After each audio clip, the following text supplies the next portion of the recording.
How do I prepare for a survey, an unannounced survey by the state via if it's private pay and or Medicaid? What's up, my people? Hello. This is Michele Williams coming to you from the ATL. Hope you guys are having an amazing day. I specialize in helping individuals just like you all across the globe start and grow their home care business. Guys, I'm gonna give you a few, maybe like the top 10, I'll know at the end of this, things that you should take into consideration when you are running a business. Because it's not just about preparing for a survey. I want you guys to be survey ready all the time. How about this? I'm gonna go ahead and write on the board. We're gonna say number one, stay ready. How about that? Number one is gonna be stay ready. Every single day you should be ready. If there is a survey, unannounced, scheduled, or whatever, you should always be prepared. It doesn't matter if you're in a regulated state or not, you should always be operating to the highest level possible because you are dealing with individuals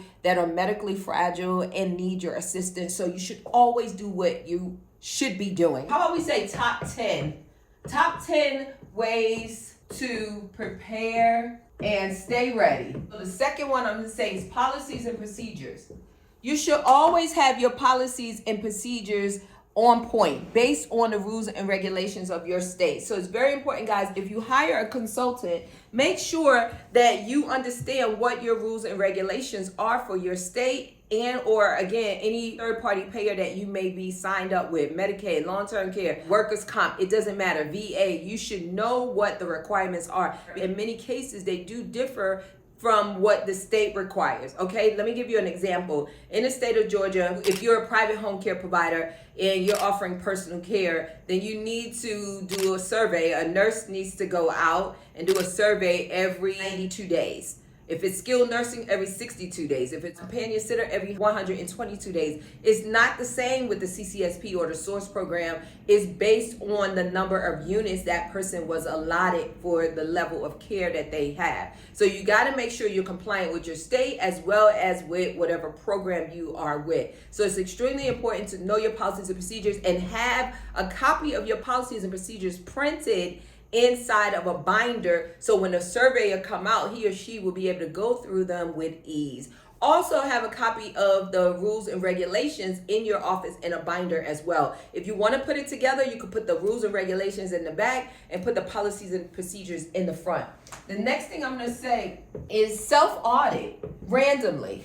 Just randomly, you as the administrator and or if you have an office manager, you want to make sure you self-audit. Don't wait to get caught out there. Make sure that you have systems in place where you are able to self-audit and make sure everything is flowing according to the rules and regulations, aka your policies and procedures. So that's really important. Then that way you guys don't have to be scared. A lot of times y'all scared, it's just because of lack of knowledge, confidence, or simply having systems in place. So it's really, really important. The next thing, guys, you want to train your staff, your administrative staff. Make sure you train them. So if you're not there as you grow your business, as you go on vacations, take time off, you want to make sure your staff understands what is required so they can keep everything in order while you are out doing other things as far as growing your business and or maintaining your lifestyle, having flexibility with your friends and family, right? Then I'm going to say the next one is organized. Come here. Make sure your office is organized. Start from the very beginning. When you guys say, I don't have any clients, start at that point, getting your office organized before you get clients. Actually, I'm going to give y'all some homework. Who wants homework? Me. Okay, great. I'm gonna give you homework. If you have not started your business yet and you're waiting for the licensing or you're in the process, guys, start getting your office together while you are waiting during that process. So this is the file cabinet I'm gonna use for my clients. This is the drawer I'm gonna use for my employees, or this is the file cabinet I'm gonna use for my employees. These are the folders I'm going to use. This is the checklist that I've created. Matter of fact, I'm gonna make number 6 checklist. Everybody should have a checklist. That way, if you're in the office or not, you know that they're following the system that you've established, guys. If you have a checklist in front of all of your folders, how can you make a mistake? Number 7, make sure you adhere to the local state laws.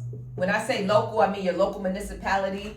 state laws, and federal laws. Make sure you have that poster, Department of Labor. Make sure you have that poster in your office. Make sure you have things set up, your business license, wherever you want it, but it needs to be visible when people walk into your office. So make sure you are adhering to your local municipality, your state and federal requirements. It's very, very important, guys. And then I'm gonna say 8, onboard. Make sure you're onboarding people correctly. Stop interviewing potential caregivers that do not have all of the credentials and requirements that you need in order to hire them. Why set yourself up for failure when you bring someone into your office? That's wasting your time, it's wasting their time, and now you have a folder that's not compliant in your office, which means what? The state comes in, they see that folder, and now they ding you, give you a citation because you have an incomplete folder. They don't know if you're using that or not, right? So you want to make sure you're onboarding correctly so you don't ever run into that situation. Then I'm gonna say number 9, quality assurance. Quality assurance is really, really important, guys. Everybody should have a quality assurance program established where every so often, monthly, quarterly, semi-annually, whatever you want to do as far as a time frame, get together with your governing board. If you don't have a governing board, create one. It could be you can add people to it and go through your paperwork. Just randomly grab, like I said up here, when you self-audit. But when you have a quality assurance, not only are you auditing your folders, but you're also talking about customer service, employee retention. So you want to make sure you have everything in line when it comes to your quality assurance. So for instance, if you're in a state that requires you to evaluate your caregivers every year, then that's a part of your quality assurance. I'm going to make sure that I evaluate my caregivers every year. Maybe you have to go out and see them actually performing some of the tasks. Maybe there's something new that came out through your state and you need to create a policy and procedure based on that new rule and regulation. So quality assurance is really, really important. And then number 10, this is housekeeping. Make sure you have your rules and regulations printed. Make sure you have a binder with your visitations. Some states require that. Make sure you have a binder for your quality assurance program so they can see how often you met, the minutes from it, who was in attendance. Make sure you have a discharge log, when the client was discharged, why was the client discharged? Any accidents and incidents, have, a log for that. So you want to make sure you make it as easy as possible by being organized. Number 5, so the surveyor could get in there and out. Make sure, with this last part about housekeeping, guys, make sure that your caregiver folders are compliant. If your state says they need 5 years, they need to show 5 years on that application. If your state says they must have a TB test, they must have a TB test. If they have a positive TB test, aka positive history of PPD, right? You want to make sure that you have a chest x-ray. Chest x-ray according to what your state says. If they don't have a requirement, make sure it's according to the CDC. So you want to ensure that your folders are up to date. If your caregivers need CEUs, make sure they have that continuing education documented in their folder, guys. It's super, super important. So those are my top 10 ways to prepare for a survey and stay ready so you ain't got to get ready. Take care, guys. God bless. Don't forget to come to conference, myhomecarecoach.com. Click on events from the menu and sign up for conference. The other thing you want to do, if you need assistance, because we will help you get your license, we will mentor you, guide you, support you, and make sure you have everything you need to start and grow your business. So take care, guys. God bless. And for all of my new subscribers here, thank you in advance. I appreciate each and every one of you. And my return followers, you already know how I feel about you. Mwah. Take care. God bless.